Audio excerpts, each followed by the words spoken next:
Hello, everybody. Welcome to Styrene Meatballs.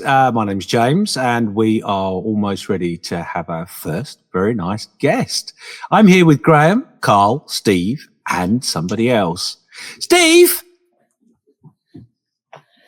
Press the button. Press the button, Steve.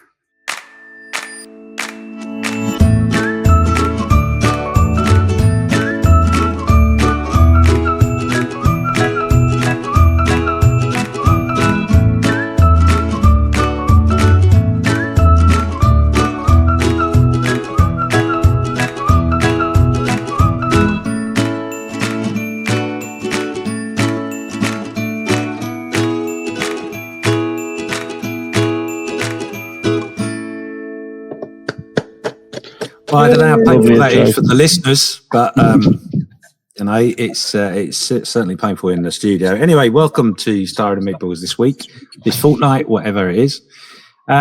We have got our own very first little guest here today. But before we get that, let's see who else is in the studio. Graham, how are you doing? Hello, I'm doing very well, thank you. Slightly deviated from the path thanks to somebody this morning, but we'll talk about that later. But yes, I'm glad to be here and very happy to be joined by you lovely, handsome people, especially our very special guest. Mind you, the 69 does suit your forehead, so that's fine. Anyway, over to Steve. How's your digit? Yeah, not too bad, thank you. Okay, thank you for that. Good chat. And there's someone else, I think. Carl, how are you? Are you talkative? Confused. Very. We've got 69 in one corner, up there in the left-hand side, and we've got a something finger in the bottom right. Yeah, 69. Where's 69 come from? You've lost me. I have no idea. Oh, honestly, the bus that I threw you under earlier. God. I'm still none the wiser. Anyway, no, I'm doing very well. I have not been at the bench this week. Me and Lisa have been doing some bits and bobs together on the computer. Information. Playing games and doing some stuff together. So, yeah, not touched any plastic this week. Don't need to know that stuff. Good. Well, I'm pleased to hear that. And I'm not going to ask the obvious question about buttons. But we'll move on. Anyway, this week we have got a wonderful. What we're going to do is a slightly weird, off the wall sort of approach to this week because we've got a guest. Obviously, we're going to ask the guest some questions randomly, but we're just going to sort of keep our normal format. So our guest, I'd like to introduce, is the wonderful Scott from Junkworks. How are you, Scott? Hi guys, I'm not too bad. Yay, welcome, first guest. Yay. You'll go down and not only is the first guest, we actually the first YouTube channel we talked about as well on the very first show. I was going to say a bit like Julie Johnson in year 12, but never mind. Back to your mic. Oh, dear. So, right, so what we're going to do very quickly is we're just going to run around the bench and see what everyone's been working on. We didn't prepare Scott for this at all because, we didn't. It's as simple as that. Scott, what have you got on your bench at the moment? What have you been playing with? Are you allowed to tell us? At the moment, I have my SS Land Rover, and the other build I'm trying to get finished for going to Perth in 2 weeks' time. Well, looking forward to meeting you again, Scott. Yeah. So catching up. Hopefully both going into the competition, so it's a bit of pressure to get them both done. And if all goes to plan, the Land Rover's going on a little side quest while I'm going down the road. So, Interesting. It is looking very, very handsome, mate. Looks lush. Thank you.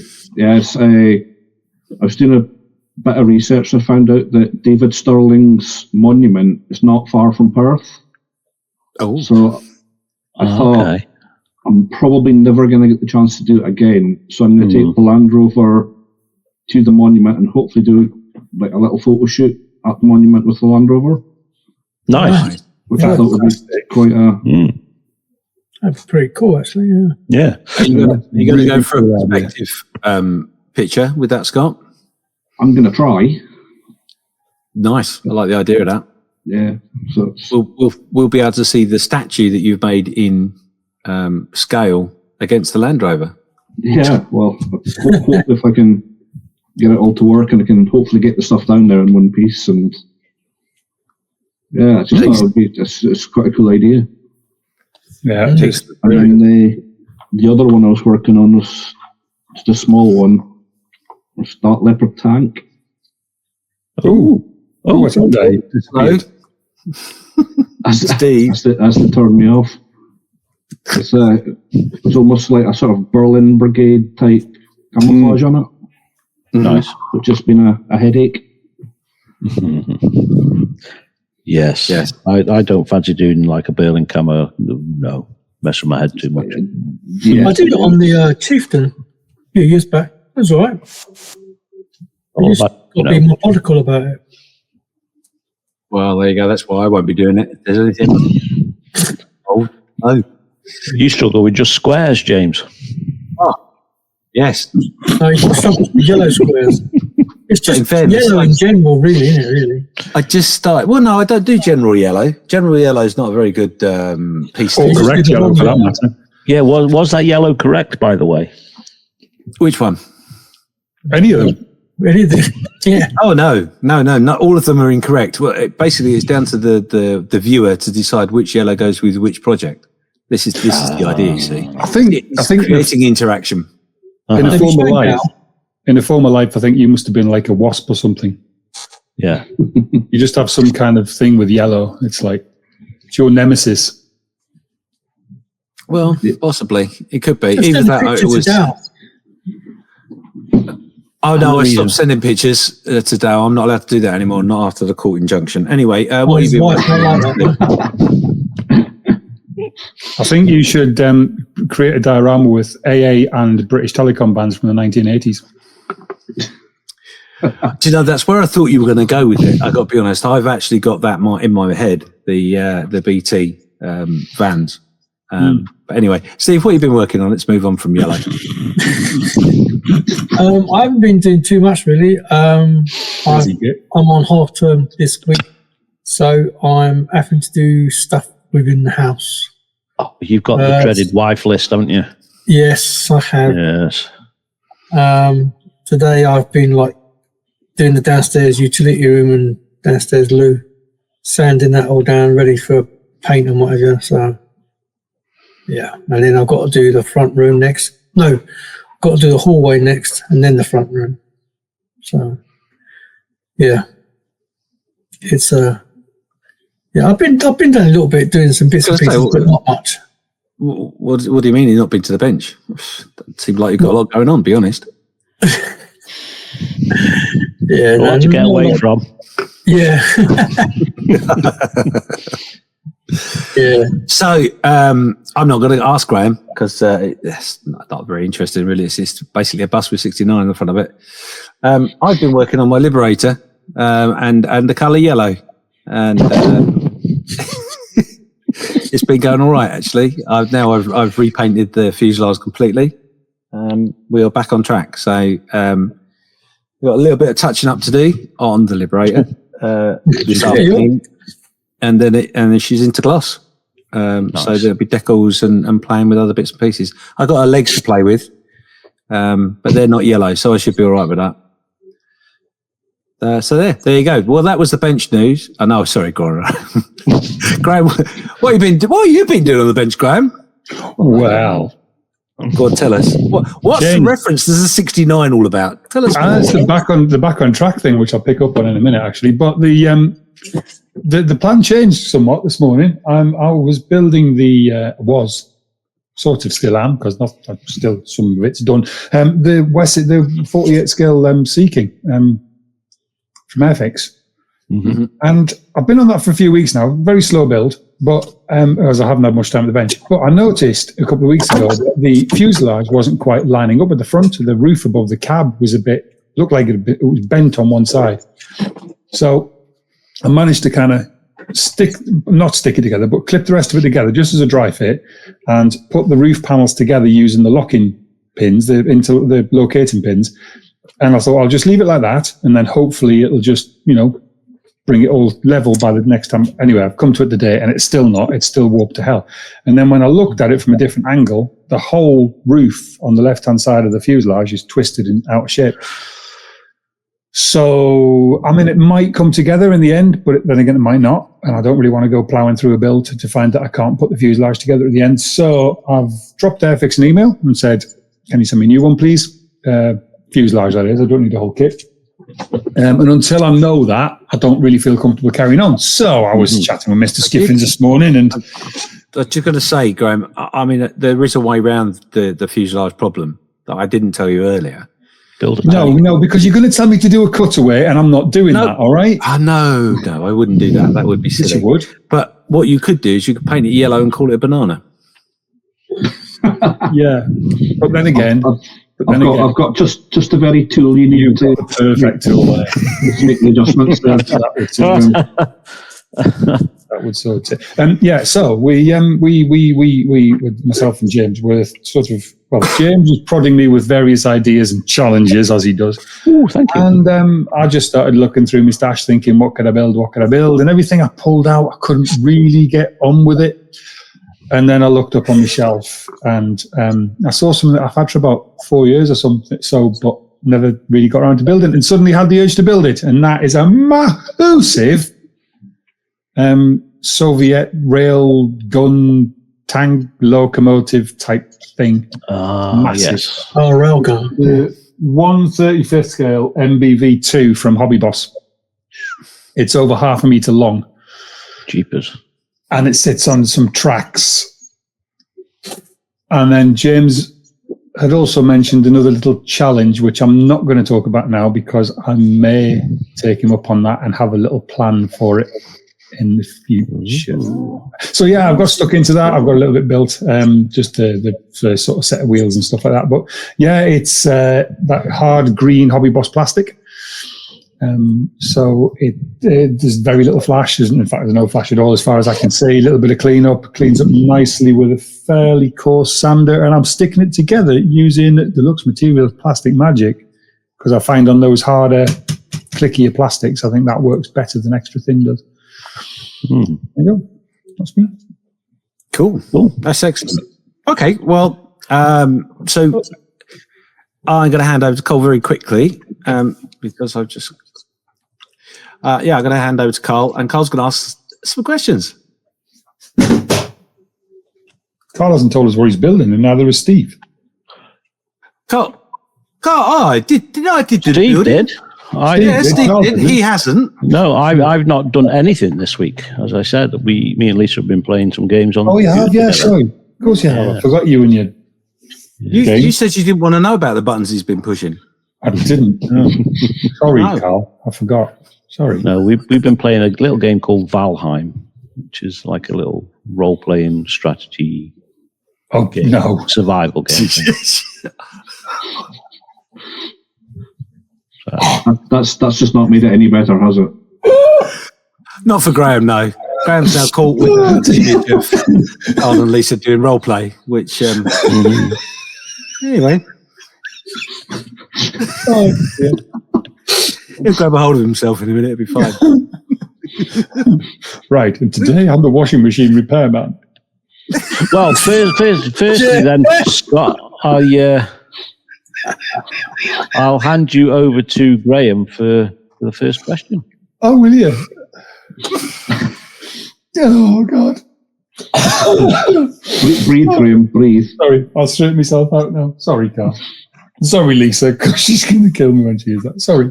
Anyway. So, hi, Scott. How are you? I'm not too bad, Graham. Well, I think we'll obviously talk about lots of other random stuff throughout the show, including this very, very special place that you live. And also a certain shop that appeared on my timeline yesterday, which I think is going to cost me an awful lot of money. Because I made the mistake showing it to my wife. You didn't get pulled in as well, did you? Yeah. Oh. It's not the same place Carl and Lisa were doing their role play stuff for. Oh, no. No, right. that's fine. Okay. No. So yeah, I'll talk So about that. they've got some very good leather straps. Ooh. We are talking about very, very different shops. So let's kick off with the tried and trusted and tested even opening podcast question is, when did you start modelling? Why did you start modelling? And what do you like to model? That's 3 questions, but you can wrap them up in one. Off you trot. I have built models for almost as long as I can remember, right from when I was just a young lad. Wow. It's really just something I've always done. And the sort of oldest memory I have of it must have been a book or a magazine or something that my dad had. And I remember seeing pictures of it and thinking, oh, I'd like to do that. And it's just something I've always done. What was the other question? Why? It's just, as I've gotten older, and life gets to you and we all get anxiety and all these other problems, and it's just an escape. It's something that can absorb me and take me away from all of life's problems. Yes. And I mainly build 35 scale military. Wouldn't be Israeli tanks by chance, would it? A lot of it, yeah. I mean, well, obviously with the recent events in the world, I kind of took a step back from that. Said, some people might have be a bit sensitive to that, but yeah, that was just a subject matter that interested me because it was just different. Mm-hmm. A lot of the ideas interesting stuff. Very popular.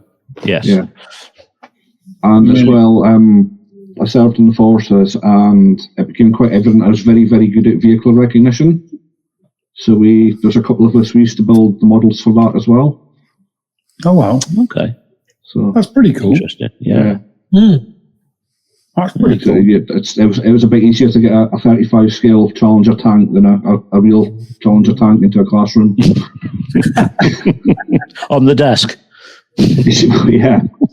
It was the first recognition lesson I went into after the other guys realised I was quite good at it.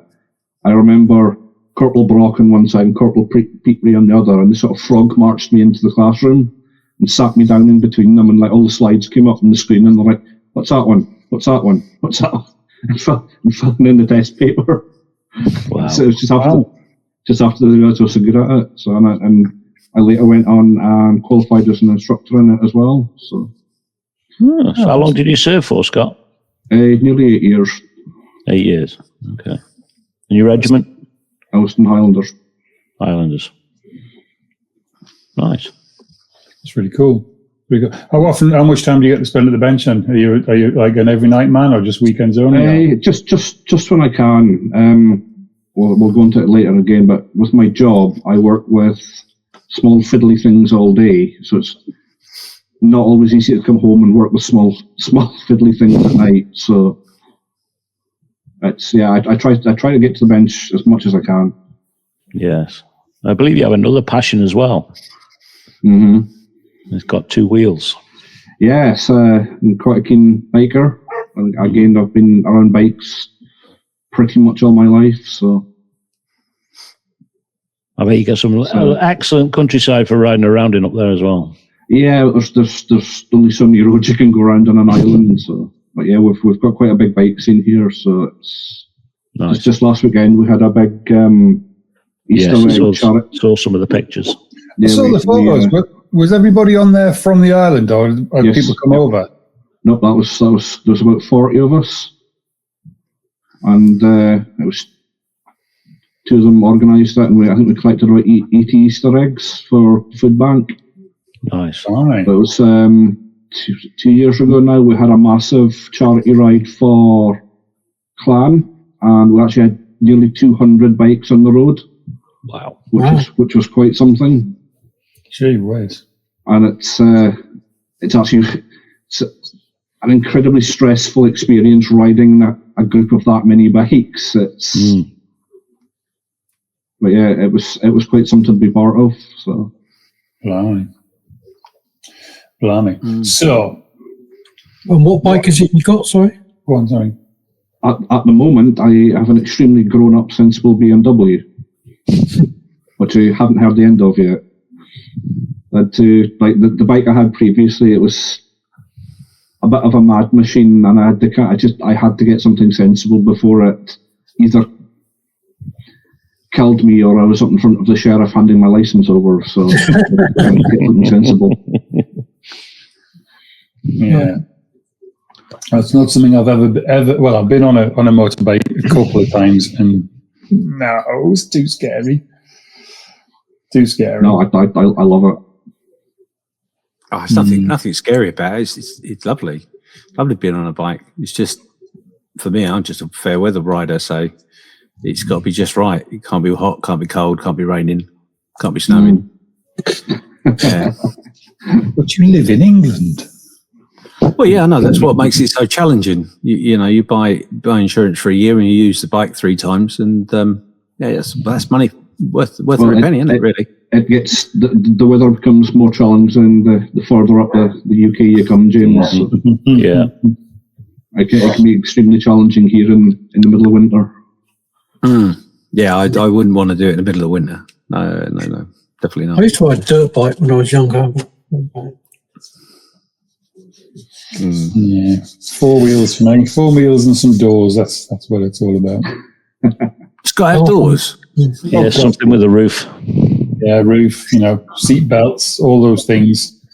Airbags. Yeah, anything really. So obviously, from building for so many years, sorry, it makes you sound really old. Do you have a favourite build? I think it was the one I did specifically for the model show here last year. I don't know if any of you saw it. It was during World War II. One of the battalions for the Gordon Highlanders was based not far from here at the Ring of Rodger.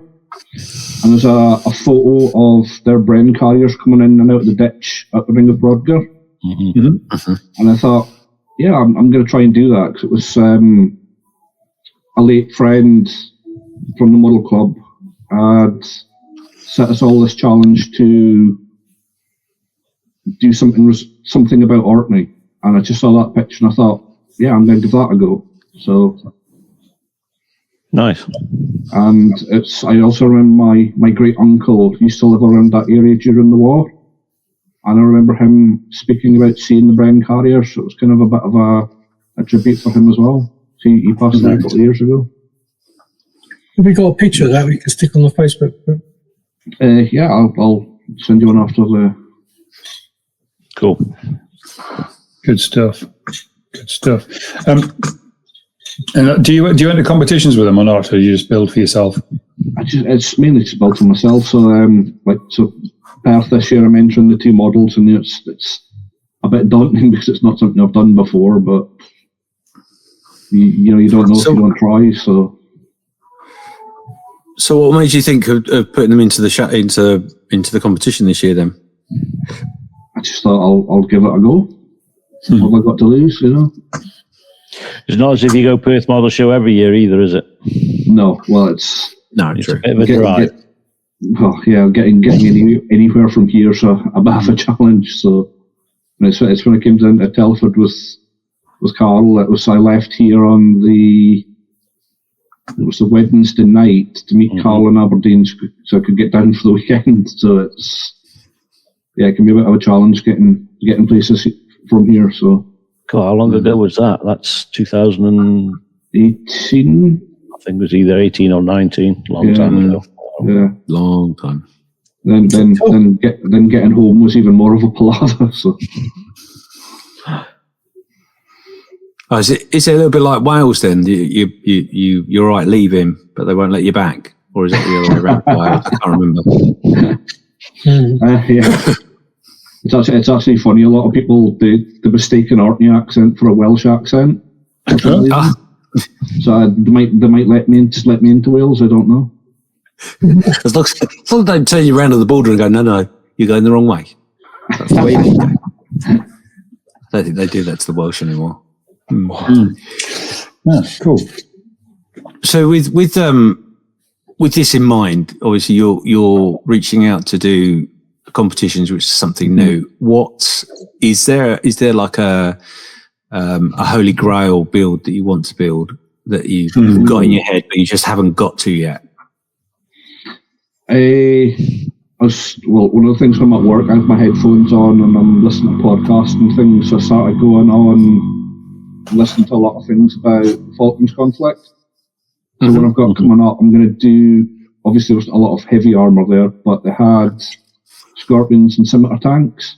That's a holy grail one that I'm going to move on to shortly.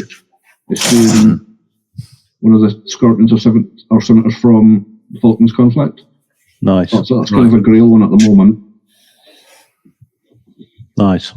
Yeah, cool. I've got a plan for a Scorpion scene as well, because my old man used to drive them. So. Really? Yeah. I found a picture of the Globe in Stanley. There's like the road along there, and there's like some soldiers standing there, and I think it's a Scorpion. I just thought it'd be quite cool if I could kind of recreate that. I just thought that'd be quite cool. Yeah. Sounds like fun. Yeah. Nice idea. So it's like an oversized Land Rover, isn't it? No. I don't know. It's almost got a gun on the front of it. Oh. Yeah. It's got a little gun on it, yeah. Yeah, it's like a little reconnaissance tank, so it's quite small. Oh, right, okay. I'll have to have a Google. Yeah, I should have come on your vehicle recognition course. Shouldn't I have been useless? I was in the RAF, so I probably couldn't see it from my hotel anyway. I'm not going to make any assertions about RAF. I'm gonna say, in all fairness, if you show him lots of pictures of hotels, you'd be able to recognise pretty much all of them. Yeah, but tanks is just not very good at. You'd only recognise the 5-star ones. Yeah, true. Well, I don't know, because he'd have to drive past some of the lesser ones, wouldn't he? So he may. True. Yeah. Anywho, talking of Perth show, obviously that is now not this coming weekend, the weekend after. Scott is going to be there, so first and foremost, pop along, see if you can find Scott, say hello. I'll be there. I'll be there for Models for Heroes and Friends of Models for Heroes with my lovely assistant Lisa. Don't worry, we won't be role playing or pressing buttons. Please come along, say hello. That's a different weekend. Yes, that's the weekend before. So please, come along, say hello. Be nice to meet you. So. Yeah, you'll see me there. I'll have my Junkworks hoodie on with my logo and everything on it. So it actually struck me not long ago. It's going to be kind of strange going there representing Junkworks and people now that I've kind of people know who I am and things. It'll feel quite odd. It is quite a weird thing, isn't it? When people who you've got no idea who they are come and shake your hand. Oh, hello, mate. How are you doing? You're like, I've gone to like a few live streams and popped in the chat and I've heard people like, oh, well, that's Junkworks. Oh, he does really good work. And it's like, oh, okay. It's, I have no idea who they are, and it's quite strange. Yeah, I think a lot of people don't quite grasp the fact that TV's not two-way.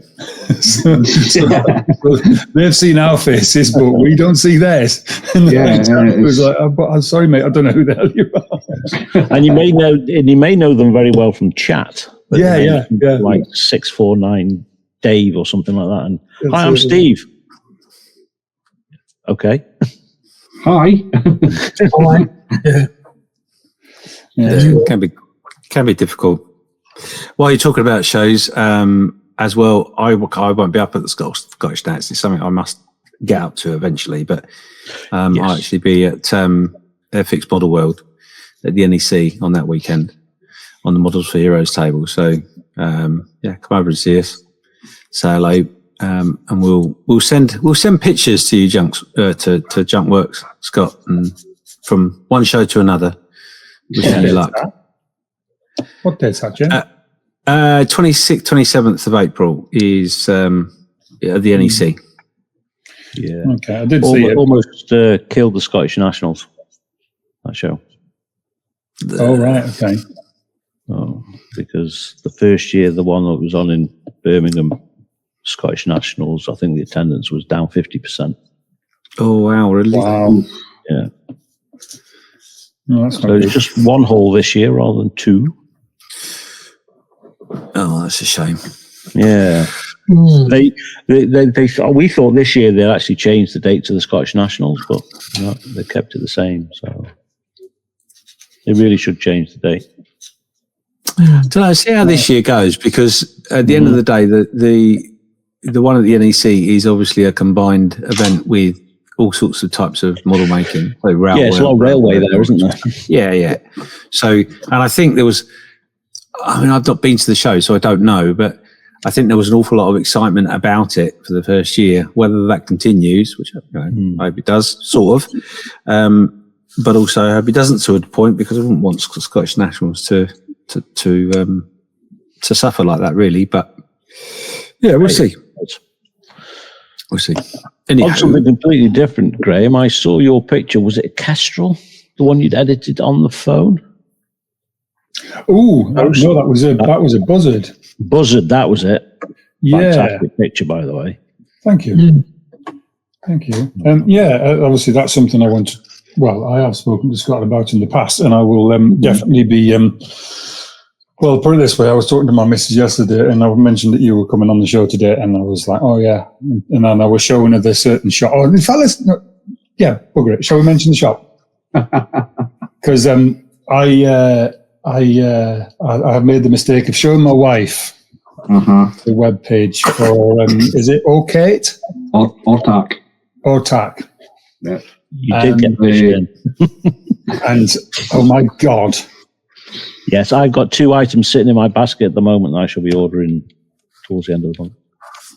Do you want to tell us a bit about that, Scott? Well, yeah. Well, for a start, the name Ortac, the OR stands for Orkney. The TAC is the Scandinavian for thank you. Okay. Orkney thanks Scandinavia. So that's where Ortac comes from. Lovely. My day job, I am a jeweler silversmith. And as Carl well knows, it's a bit of a running joke with me, Carl, and Lisa about ordering from the shop. Yeah, Lisa's had a few things from the shop. Yeah. She loves the stuff, so. Yeah, it's a very long-established Arcadian jewellery company, so yeah, we're based just in Kirkwall, about 6 miles from where I live here. I've worked there for about 8 years now. It's lovely. I hadn't looked at the actual website before. I'd seen your posts and stuff, and I kind of acknowledged it. But we were sat chatting yesterday, and like I said, I mentioned you, Ryan, and I said, "Oh yeah, look at this." And I do like buying our last jewelry. I do, and she's not a gold, but she likes white gold and silver rather than yellow gold. Yeah, my Lisa's the same. So of course that was straight away, and I can't remember which ones we looked at first, but they've got really bright coloured blue stones in them, I think.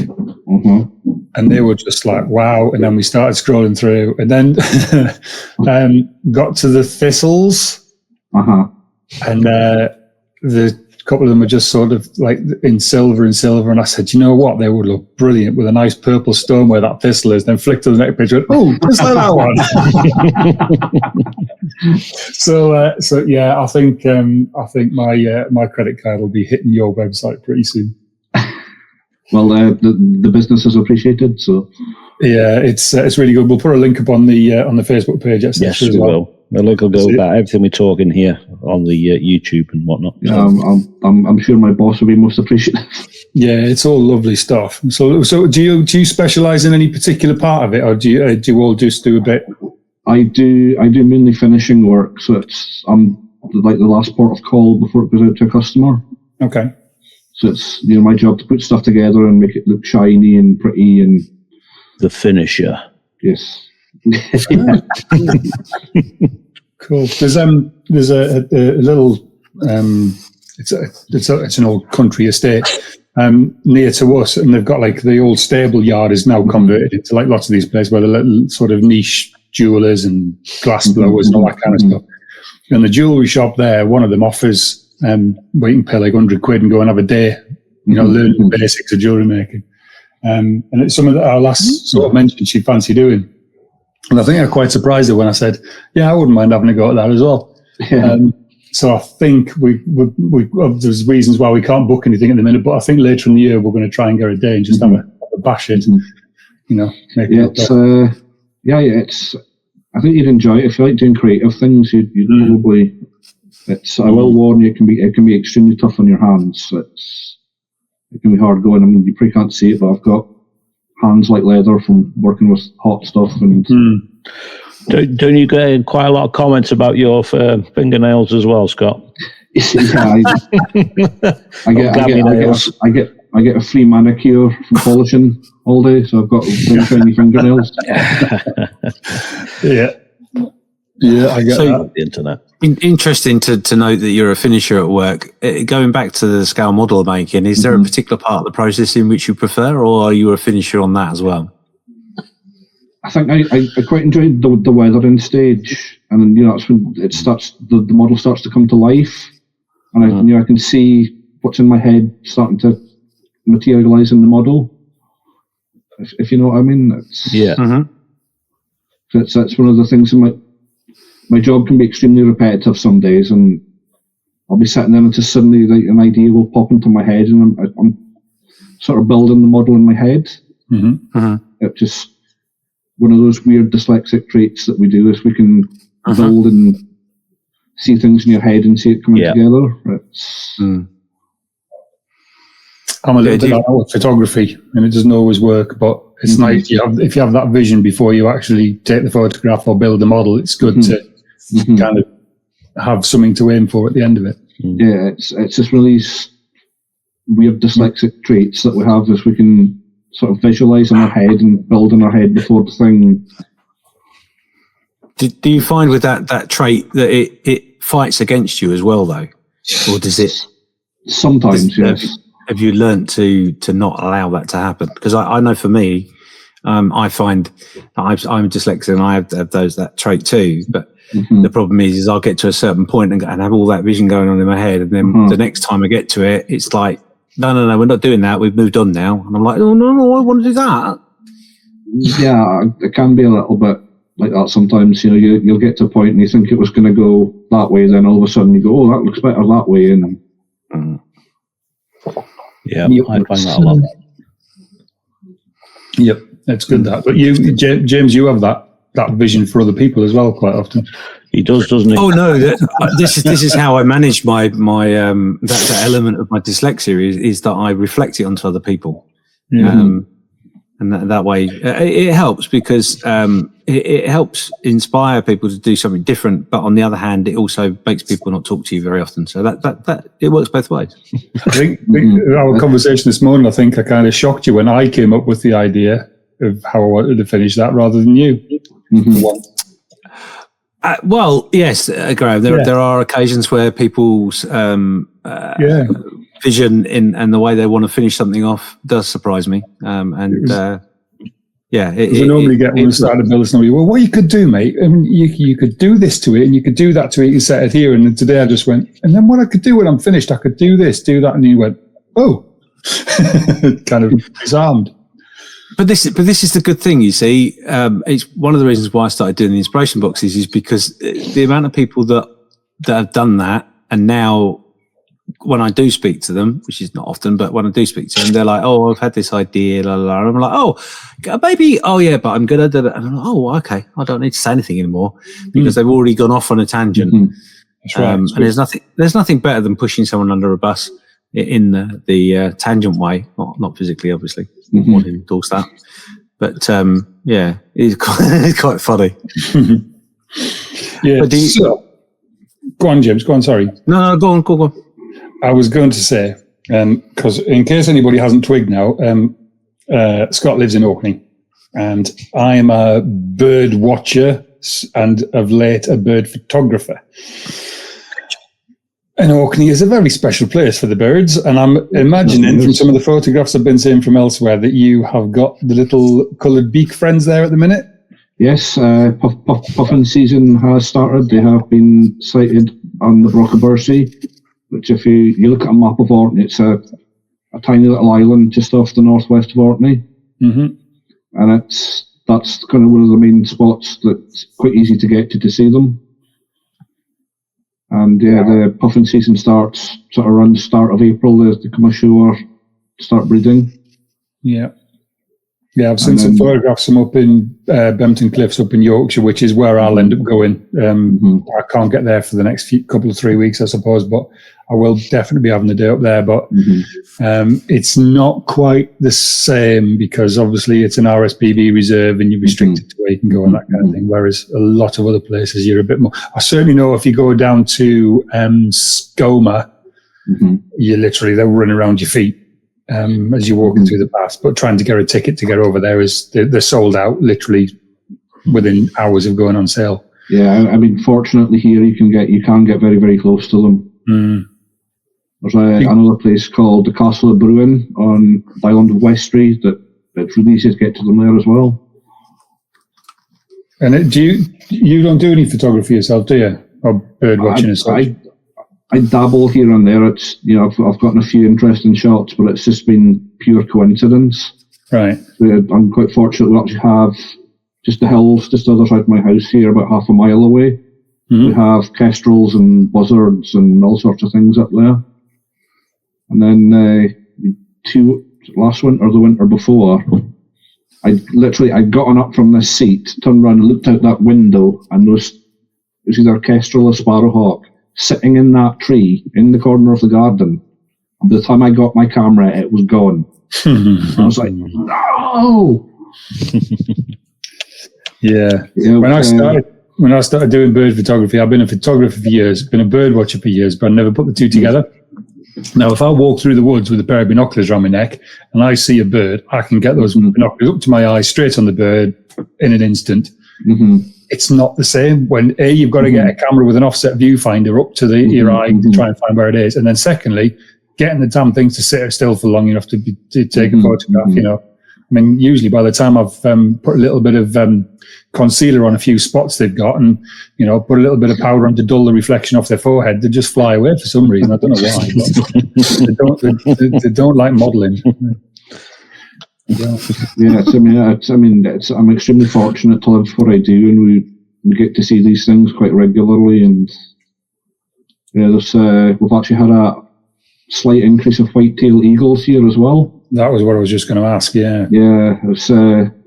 I meant to send you the photo. There was a couple of weeks ago, I think it was, somebody actually managed to snap a shot of a white-tailed eagle coming down and grabbing a goose and flying off with it.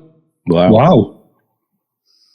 Which we're quite happy about. So we've got one of the two invasive species we have here, and geese are one of them. They just descend on farmland and destroy it.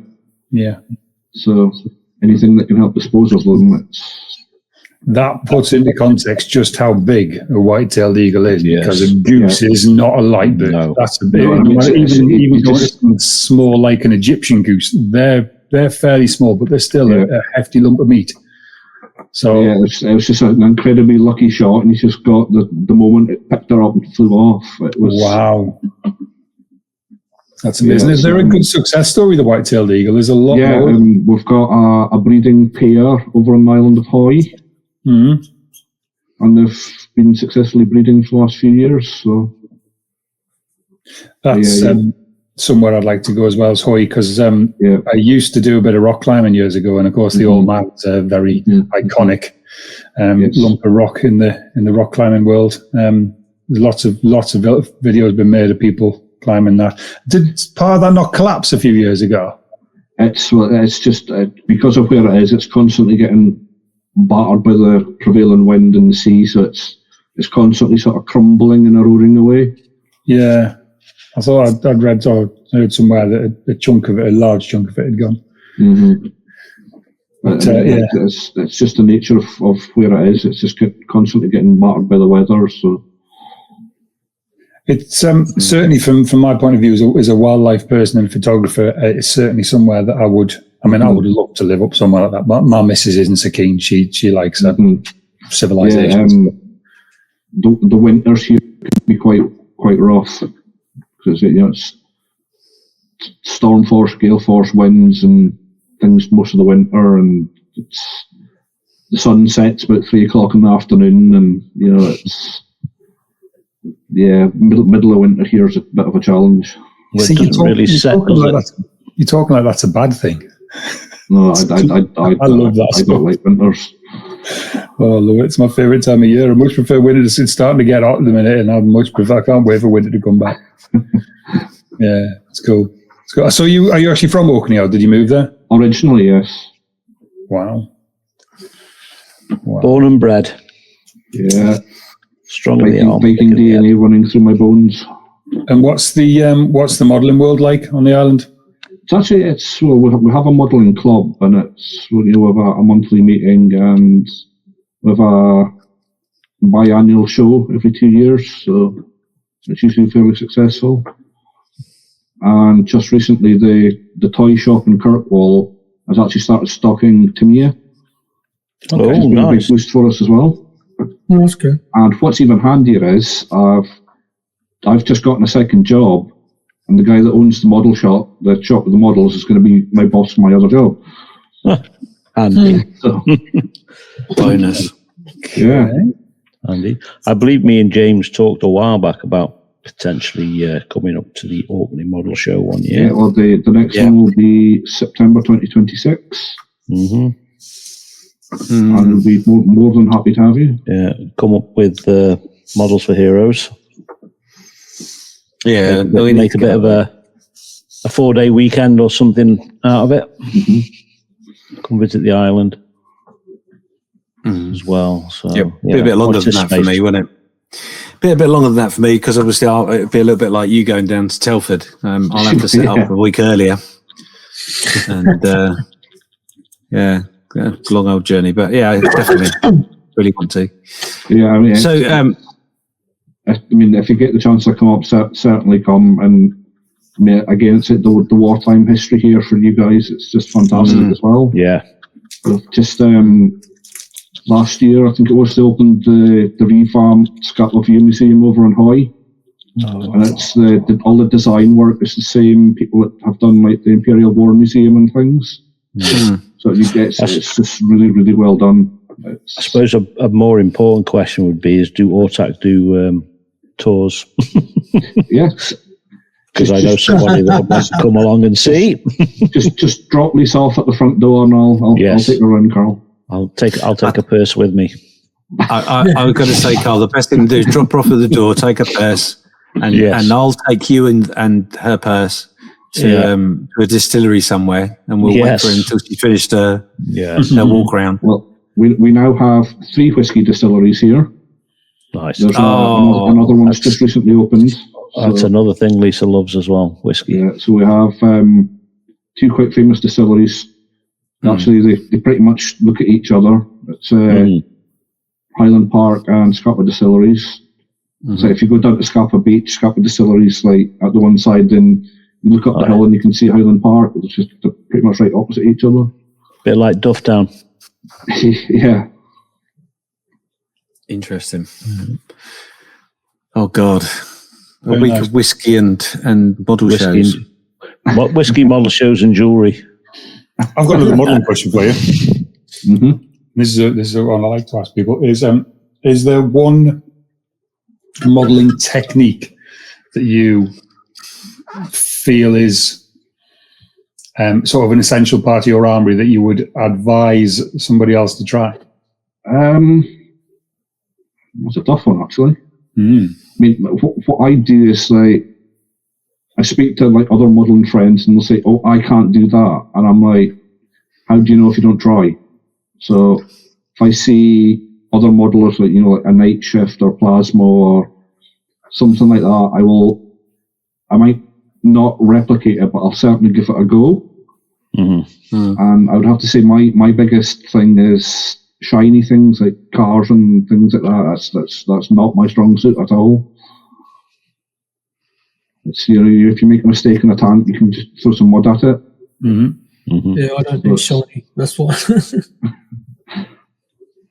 I have done shiny before. It's not my thing though. That's maybe why I got so good at weathering, was to cover up all my mistakes. Yeah, maybe.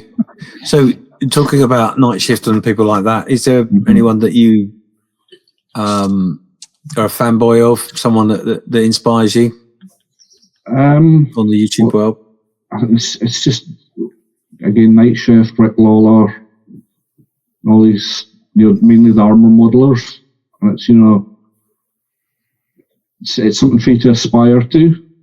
If you keep, that next model's going to look a bit more like what you see them doing or something. Yeah. And, it's, someday I'd maybe like to be at a level where people look at my work and can compare it to, these guys. The problem with those guys is they keep getting better and better, don't they? Yeah. So every time you're getting anywhere close, they just move on. Yeah, they just take it up to the next level, and you're like, okay, so I'll have to push myself to that next level. I think you get out of it what you want to get out of it. I mean, as we've discussed prior to this, I think your YouTube channel is great, and I've watched several of your videos and learned a lot from them. Not least the ruined house build, what you did with the King Tiger. That was just beautiful. Loved it. And I'm part way through using your paint application technique on the building that I'm doing. But if you were to you like sort of build and then release your videos, sort of, you don't sort of on a weekly release schedule or anything like that. Yeah, I mean, again, it's going back to what I said earlier. It's, I work with small fiddly things all day at work, so it's not, I can't always do it when I get home. Exactly. I think a lot of us are the same, and I think a lot of people look at somebody like Night Shift or Rick Lawler, whatever, whoever you want to talk about, really, and you think, blimey, I'd love to get to their level, but the reason that they're at that level is because they've made a decision that that's just what they want to do. So they are, no matter what happens in their day life and their family, their work life, they are putting the graft in to get the weekly videos out there, which then builds them up to this certain level, and that's at that point that can go full time. And then that self-propagates because it's now their full-time job. They've got the time to experiment with new techniques and try new things, and it sort of builds itself. And that's to everybody else's benefit, because now we have this massive library of guides and techniques that we've got from these guys who've literally committed their life, if you like, to just, I want to be a YouTube modeler, which you think 10 years ago, that would have just sounded bonkers. But these guys have gone on a path to do that as their full-time job, and everybody else is benefiting from it. But I think if you look at it that way and think, oh yeah, I'm benefiting from this, rather than I wish I could do that, because the only way you can do it is by doing the way that they've done the craft. Every minute of every working. I mean, if you think about Night Shift a few years ago, when he was on this massive weekly release schedule and that kind of thing, and he was racing models out the door. And I don't know if you remember, he came onto the Plastic Posse podcast, and there was lots of comments afterwards saying he just didn't sound very happy. He didn't sound like his usual self. And I think it was about a week or maybe a month or so later, he came on his channel and said he was going to cut back on the release schedule and focus more on, more detailed builds and that kind of thing, rather than just building for the channel. And it's not done him any harm. And his more recent videos, he seems to be a much happier person because he's taken that pressure off himself to some degree. Yeah, I mean, I tried to get weekly and fortnightly videos out, and working full time, it was near impossible. Yeah, and you just couldn't do it to the quality that was needed to make a really good model and a really good video for YouTube. The last series you did just on that King Tiger, though, we've spoken about this. I like that a lot, and I like the way that you did it as a was it a 4-part series in the end? I think it was. It's 3 or 4 parts. Yeah. Yeah, and that the AI voice you used over the top, I think was really good. It worked really well. Yeah, that was literally it's a voice that's in the Clipchamp software. And you can play around with the tone and pitch of the voice, and all I did was just slow the voice down a little bit so it's got that slightly more relaxed. It seemed to work, so it did. It worked really, really well, I think. And I'm not usually a fan of these AI voices. And you get them on sort of TikTok and Instagram Reels and stuff. They always sound very contrived, or they all sound the same. So you just hear the same voice in every video. But that one I thought was very different, and I think it worked really, really well. Yeah. It's kind of one of my sticking points. Is, as you can hear, I've got probably a slightly unique accent, and I'm always kind of conscious how it sounds. And if I started actually speaking in an Orcadian dialect and using Orcadian words, people wouldn't know what I was speaking about. So. Yes, for those that are struggling, there will be subtitles added to the show. Which will be very easy to follow on the podcast, Tom. Yes. Like when I'm speaking to you guys, I'm trying to purposefully change my accent in the way I speak so you can kind of get a gist of what I'm saying. Have you seen the lady that does the TikTok videos from Shetland? She's got that sweet shop, Highland Larder. She is brilliant. And she does not try at all to quell it. She just lets it go in the broadest Shetland accent she can, and it's amazing. The Shetland accent's quite a unique. It's very unique, but it's great. And I think the more you listen to it, the more you understand the words and stuff. It's really cool. But yes, I think she's fantastic. The Shetland accent and the way the Shetlanders speak is about as close to how the Vikings spoke as you can get. Yeah. It's like our accent here in Orkney is completely different. It is, yeah. We're a bit softer and a bit more sing-song in the way we speak. I think that's maybe why people get the whole mixed up with Welsh. Sometimes I've even asked what part of Ireland I was from once. What? Yeah. Funny enough, I think was an Australian or a Kiwi when I was at Bisley many years ago. You have to say County Orkney. Yeah. I was very tempted to ask, what part of Australia you're from or whatever, just to... Yeah, going back to the King Tiger, that was actually kind of a special build. It was my late friend Paul, who was the chairman of the model club here. Just over a year or so ago, I got a message from him saying he was giving up the hobby and he couldn't say much about it at the time. I thought, okay. And later found out that he was very, very unwell, and I went to see him, and he handed me those 2 kits and said, I want you to build that for your YouTube. And sadly, he passed away not long after our model show last year, so sadly he never actually got to see it finished. So hopefully he'll be happy with what I did for him. So indeed, yes. Proud, mate. Yeah. Definitely doing proud. It's a cracking build. Yeah, it's the last time I saw him was at the model show last year, and he was very, very unwell. And it wasn't long after that he passed away. So yeah, you've done him proud, pal. Mm-hmm. You've done him proud. Yes. So we've been going for about an hour or so. Is there any other questions which you guys want to throw at Scott? I guarantee something will pop in my head once we finish. Like, Do you want to talk us through where everybody can come and find your work, Scott? Yeah, just my YouTube page, which is just The Junk Works. I set that up. Actually, it was actually during lockdown. I started doing that for something to do. I've just steadily grown and finally hit the 1,000 subs just at the start of this year. So good stuff. It's getting there, slowly growing. So. Yeah. Good stuff. Do you have a Facebook page as well? There is. I don't actually use it very much, but there is a Junk Works Facebook page as well. Cool. Instagram? Yeah, it's just the Junk Works. I don't post there very often. Ooh, I know what I want to ask you about. Mm-hmm. We talked about this a couple of weeks ago. Would you still make those little armor holders? I could probably make you one if you wanted one. It's not. Well, I mean, I would probably use one. Yes, definitely. But I just wondered if I could give you a plug for that as well, because yeah, I mean, the only one I only sold one, and that was to look at Black Rifle. He did a review on his channel of one. I needed something like that, and you can buy ones, but they're quite expensive. So, in my typical island attitude, I'll just make one. That's what we're You've got a video with showing it off though, don't you? Like a little yes, there is a video on my channel. then we'll post a link in the description of this video for that as well, so you can go watch this little builder, because it is a very, very clever little thing. So. And again, that was my dyslexic brain sitting there at work one day going, right, how can I do this? And it's sort of built in my head. Yeah, it's a cool little thing.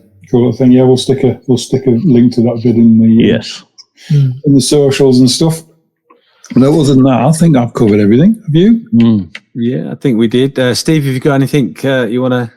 No, I think you guys covered it all, really. Stop building such good models. Yeah.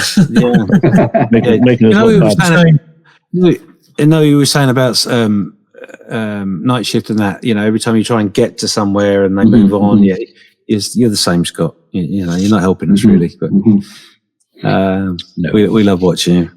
Yeah, anyway, I mean, again, it's when I hear other people saying things like that, I always have this assumption that everybody else is building is something better than I'm doing. So when that feedback comes, you're like, okay. Again, it feels quite strange. Yeah, we're not building better things. We're too busy watching your channel and what you're building. So I got a last question for you. We sort of touched on it earlier when you were sort of talking about a Berlin camo. So is there a likelihood that you are going to take on a build where it means you're going to do yellow squares all over anything? Or am I asking too much? Well, make sure it's the right yellow. Well, given how much of a nightmare yellow can be, probably not in the near future. James has got a big corner in the market of yellow paint. Yeah, James is getting really good at yellow paint. Well, no, that's not necessarily true. I just got a big corner full of yellow paint. That's why I never know which one I'm using, because they're all the same. They're all yellow. Anyway, like when Del Boy painted that kitchen. Yeah.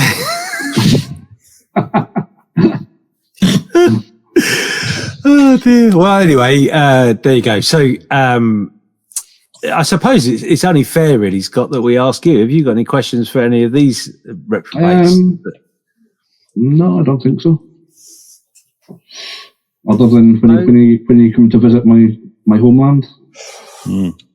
Looks like we're going to be getting a bus tour very soon. With Graham and his camera. Carl is role playing, and me just to drink whiskey. So cool. Okay. Well, look, I think we're going to wrap it up now. Thank you, Scott, for being with us. Our first guest. Thank you, Scott. Appreciate it. And looking forward to meeting you and seeing you again at Perth. Yep, it's been very interesting watching Graham swooning in the corner there over you, because he's a big fan. He does that quite a bit. But anyway, so yeah, thanks for everybody for listening and tuning in. We will be back in the next time, basically. Yeah, whenever it may be. Yeah, we don't have a schedule as such, but, thanks for tuning in. One thing I need to shout out to everybody is just to remind you, it will be in the description and all that sort of stuff. Give us some feedback. You've got the ability to do a voicemail feedback as well through a speech pipe. Please make sure you use that. We'll look at all the comments from our hundreds of viewers and listeners next time.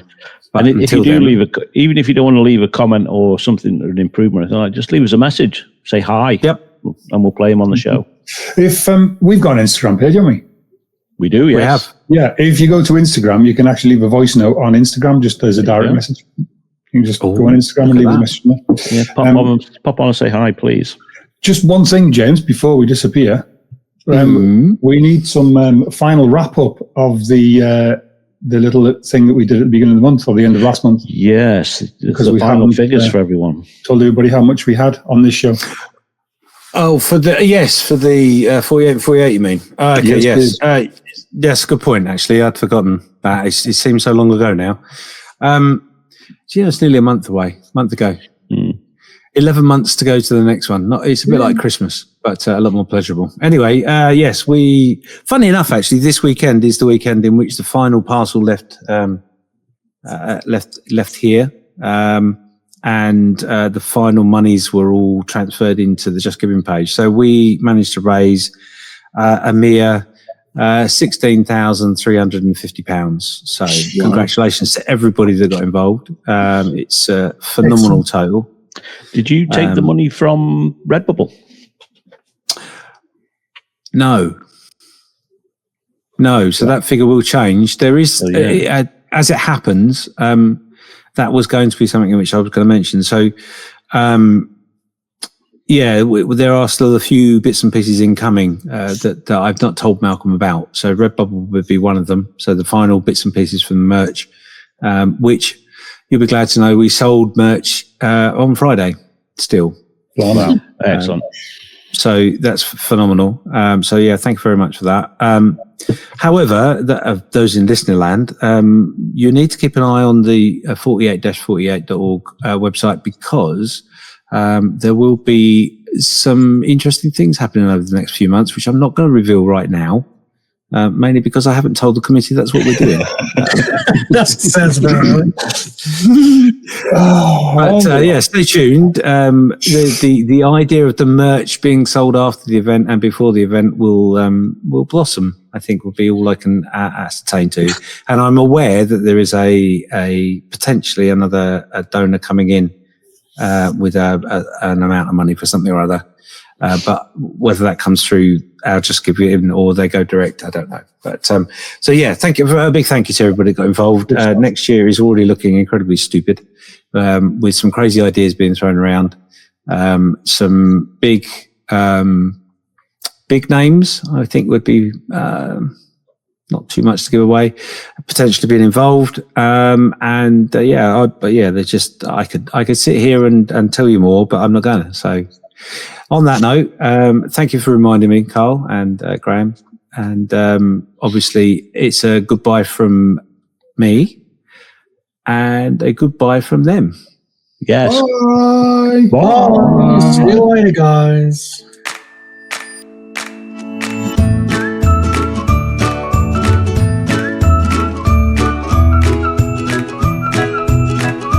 As you can see, Scott, it doesn't always go to plan. And it doesn't go to plan. I'm just marvelling at the professionalism of the introduction.